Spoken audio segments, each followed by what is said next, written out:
Why do people tend to lose weight on low carb or low fat diets? In this episode of the podcast, I'll lay out three explanations that'll detail the connection between having one of these diets and losing weight. So tune in and take notes.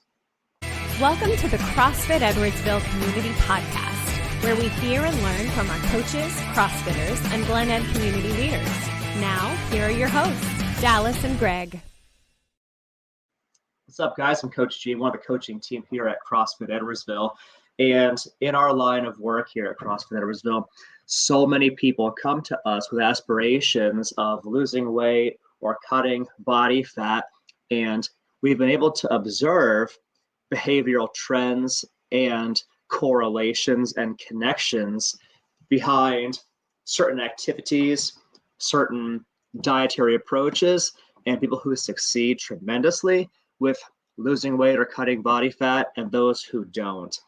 And we've noted as I go into this conversation that there's not a one size fits all approach, and something that works for one person may or may not work for another person, given different lifestyle factors, preferences. What is sustainable for one person may not be sustainable for another person. What makes the journey enjoyable for one person may not be the same as for another person. So you have to be sensitive to these individual differences.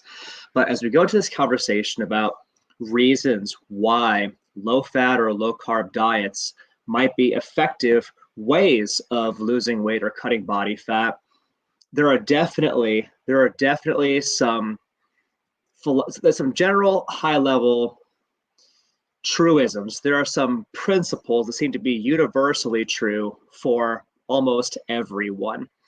And also, as I go into this explanation, I'm going to be using the terms lose weight and cutting body fat. I'll be using these terms interchangeably. So for the purpose of today's podcast, they'll be the same thing. Although I fully recognize that in practice, those are actually different goals. And some of the nuances can be different for people who are looking to lose weight versus cut body fat as two separate camps. But anyway, so if somebody is going from the standard American diet or just kind of doing whatever, no real game plan, no real strategy, and then implementing a low carb or low fat diet, the first thing that tends to drive a loss of weight is the coincident caloric restriction that comes along with it. What do I mean by that? When somebody is going low carb or low fat, in some way they are tracking how much carb or fat that they're eating, and now they have at least one level of filter for how much to eat.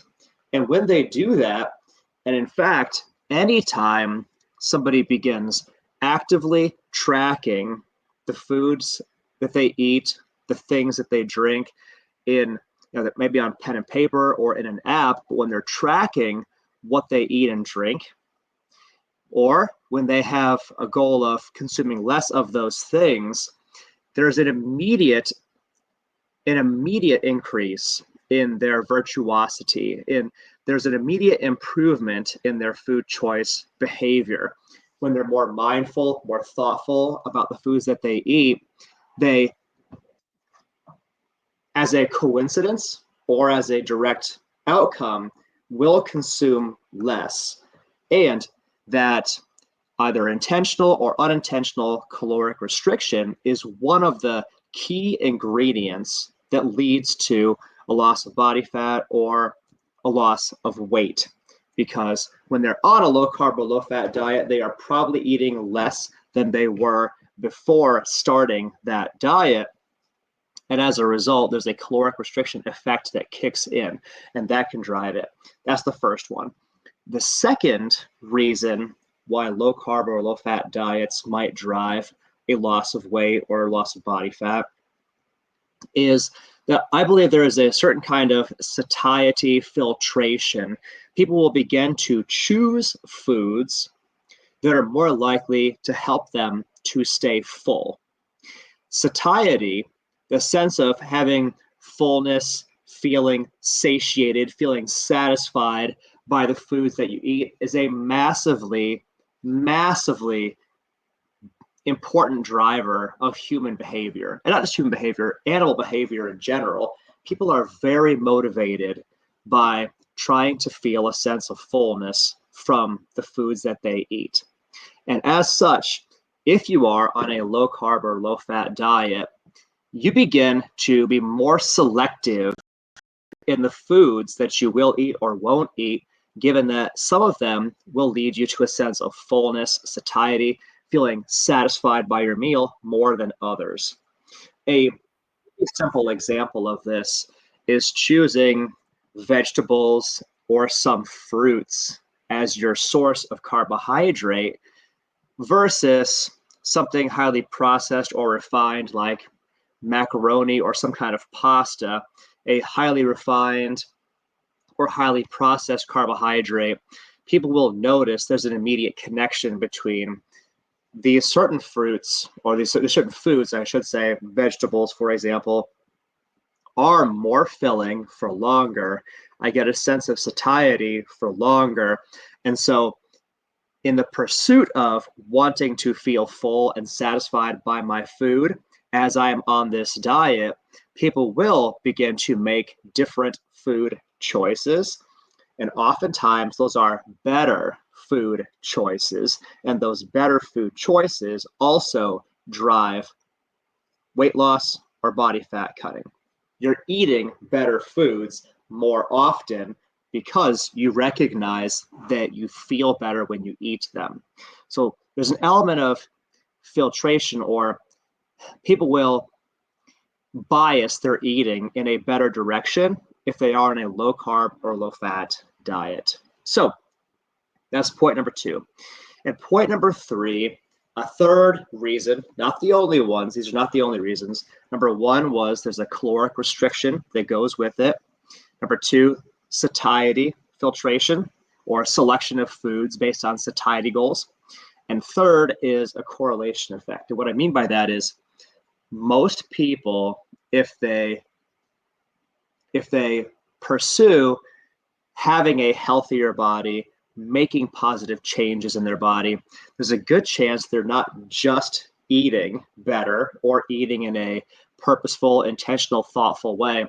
There's a good chance that they're also increasing or adding in exercise activity as well. Chances are they're not just eating right, they're also doing some form of exercise because they recognize these two things go together and you need both. So that if you're going from a no holds barred standard American diet where you're kind of eating whatever, you eat what you like to eat and there's no real game plan, no real strategy, your eating varies a lot from day to day, eating at restaurants, you're not super active, as about 80% of the population does not exercise. If you're going from that lifestyle into a healthy season of life, a diet, a challenge, whatever, chances are you're exercising and eating in a better way. And the compounding effect of these does drive weight loss or cutting body fat as well. So to recap, reasons why people lose weight on low carb or low fat diets. Number 1, caloric restriction as a outcome. Number 2, satiety filtration as a precursor. And number 3, the correlation effect of having multiple factors driving positive change. Hopefully all of that makes sense. Now, what this may look like for you, again, I mentioned earlier how these healthy eating choices can be highly individualized and depend a lot on your specific set of circumstances. You might need some help or guidance with it. If that's the case, reach out to us. You can find us at CrossFitEdwardsville.com, where you can book a no sweat conversation, talk to a coach. It's free. Just book a time that works for you, and we can talk more about what this looks like for you in context. But for now, we thank you for the gift of your time and your attention, and we'll see you guys in the next episode of the podcast. Till then, peace out.